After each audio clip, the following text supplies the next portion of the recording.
La Belle au bois dormant, un conte des frères Grimm. Il était une fois un roi et une reine. Chaque jour, ils se disaient « Ah, si seulement nous avions un enfant !» Mais d'enfant point. Un jour que la reine était au bain, une grenouille bondit hors de l'eau et lui dit « Ton vœu sera exaucé. Avant qu'une année ne soit passée, tu mettras une fillette au monde. » Ce que la grenouille avait prédit arriva. La reine donna le jour à une fille. Elle était si belle que le roi ne se tenait plus de joie. Il organisa une grande fête. Il ne se contenta pas d'y inviter ses parents, ses amis et ses connaissances, mais aussi des fées, afin qu'elles fussent favorables à l'enfant. Il y en avait 13 dans son royaume, mais comme il ne possédait que 12 assiettes d'or pour leur servir un repas, l'une d'elles ne fut pas invitée. La fête fut magnifique. Alors qu'elle touchait à sa fin, les fées offrirent à l'enfant de fabuleux cadeaux. L'une, la vertu, l'autre, la beauté, la troisième, la richesse, et ainsi de suite.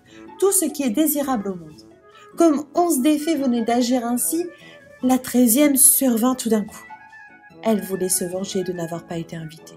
Sans saluer quiconque, elle s'écria d'une forte voix. « La fille du roi, dans sa 15e année, se piquera un fuseau et tombera raide morte. » Puis, elle quitta la salle. Tout le monde fut fort effrayé. La 12e des fées, celle qui n'avait pas encore formé son vœu, s'avança à l'heure. Et comme elle ne pouvait pas annuler le mauvais sort, mais seulement le rendre moins dangereux, elle dit « Ce ne sera pas une mort véritable, seulement un sommeil de 100 années dans lequel sera plongée la fille du roi. » Le roi, qui aurait bien voulu préserver son enfant adoré du malheur, ordonna que tous les fuseaux fussent brûlés dans le royaume. Cependant, tous les dons que lui avaient donnés les fées s'épanouissaient chez la jeune fille. Elle était si belle, si vertueuse, si gentille et si raisonnable que tous ceux qui la voyaient l'aimaient. Il advint que le jour de sa 15e année, le roi et la reine quittèrent leur demeure. La jeune fille resta au château. Elle s'y promena partout, visitant les salles et les chambres à sa fantaisie. Finalement, elle entra dans une vieille tour. Elle escalada les 3 escaliers en colimaçon et parvint à une petite porte. Dans la serrure, il y avait une clé rouillée. Elle la tourna. La porte s'ouvrit brusquement. Une vieille femme, filant son lin avec application, était assise dans une petite chambre. « Bonjour, grand-mère, » dit la jeune fille. « Que fais-tu là ?»« Je file, » dit la vieille en branlant la tête. « Qu'est-ce donc que cette chose que tu fais bondir si joyeusement ?» demanda la jeune fille. Elle s'empara du fuseau et voulut filer à son tour. À peine l'eut-elle touché que le mauvais sort s'accomplit. Elle se piqua au doigt. À l'instant même, elle s'affaissa sur un lit qui se trouvait là et tomba dans un profond sommeil. Et ce sommeil se répandit sur l'ensemble du château. Le roi et la reine qui venaient tout juste de revenir et pénétrer dans la grande salle du palais s'endormirent. Et avec eux, toute la cour.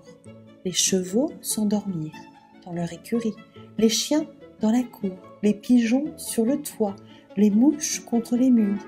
Même le feu qui brûlait dans l'âtre s'endormit et le rôti s'arrêta de cuire. Le cuisinier, qui était en train de tirer les cheveux du marmiton parce qu'il avait raté un plat, le lâcha et s'endormit. Et le vent cessa de souffler, nulle feuille ne bougea plus sur les arbres devant le château. Tout autour du palais, une halle d'épines se mit à pousser, qui chaque jour devint plus haute et plus touffue. Bientôt, elle cerna complètement le château, jusqu'à ce qu'on n'en vit plus rien, même pas le drapeau sur le toit. Dans ce pays, la légende de la Belle au bois dormant, c'est ainsi que fut nommée la fille du roi, se répandait. De temps en temps, des fils de rois s'approchaient du château et tentaient d'y pénétrer à travers l'épaisse muraille d'épines. Mais ils n'y parvenaient pas. Les épines se tenaient entre elles comme par des mains. Les jeunes princes y restaient accrochés, sans pouvoir se détacher et mouraient là, d'une mort cruelle. Au bout de longues années, le fils d'un roi passa par le pays. Un vieillard lui raconta l'histoire de la haie d'épines.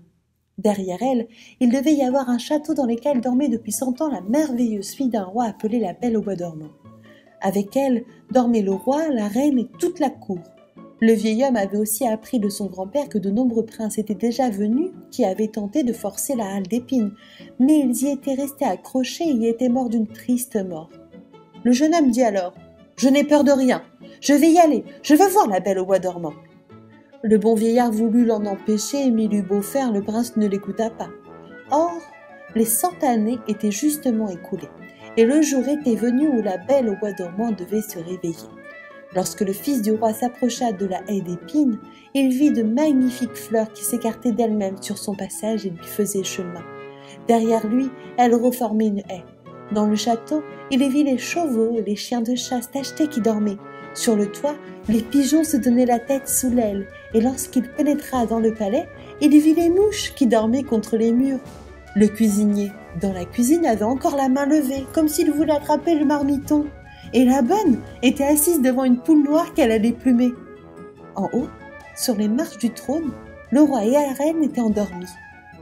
Le prince poursuivit son chemin, et le silence était si profond qu'il entendait son propre souffle. Enfin, il arriva à la tour et poussa la porte de la petite chambre où dormait la Belle. Elle était là, si jolie qu'il ne put en détourner le regard. Il se pencha sur elle et lui donna un baiser. Alors, la Belle au bois dormant s'éveilla, ouvrit les yeux et le regarda en souriant. Ils sortirent tous deux et le roi s'éveilla à son tour, et la reine et toute la cour, et tout le monde se regardait avec de grands yeux. Dans les écuries, les chevaux se dressaient sur leurs pattes et s'ébrouaient, les chiens de chasse bondirent en remuant la queue. Sur le toit, les pigeons sortirent la tête de sous leur aile, regardèrent autour d'eux et s'envolèrent vers la campagne. Les mouches, sur les murs, reprirent leur mouvement.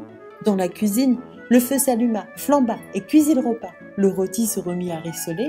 Le cuisinier donna une gifle au marmiton si fort que celui-ci en cria, et la bonne acheva de plumer la poule.